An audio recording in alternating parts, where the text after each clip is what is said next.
मार्च महिन्यापासून स्टॅम्प पेपरचा तुटवडा असून स्टॅम्पची मागणी केल्यानंतर आज मिळेल उद्या मिळेल अशी कारणं दिली जातात.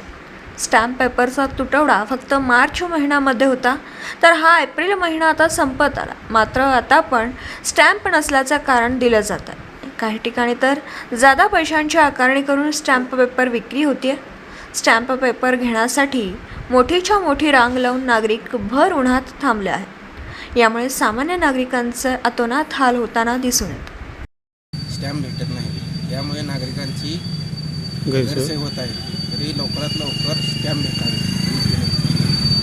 सांगलीमध्ये राजवाड्यामध्ये जे स्टॅम्प वेल्डरांचं लायसन कार्ड रिन्यू करण्यासाठी वेळ झाला आणि त्या वेळ झाल्यामुळं नागरिकांची गैरसोय झालेली आहे. त्या गैरसोयीमुळं नागरिकांना स्टॅम्प मिळत नाही. तरी नागरिकांची सोय करण्यासाठी स्टॅम्पवाल्यांचं जे हे भरून घेतलेलं आहे, लायसनचं रिन्यू करून घेतलेलं आहे, त्या रिन्यूचं ताबडतोब पूर्तता होऊन त्यांना स्टॅम्प मिळावं. नागरिकांची गैरसोय होत्या, ते ताबडतोब त्यांची सोय व्हावी.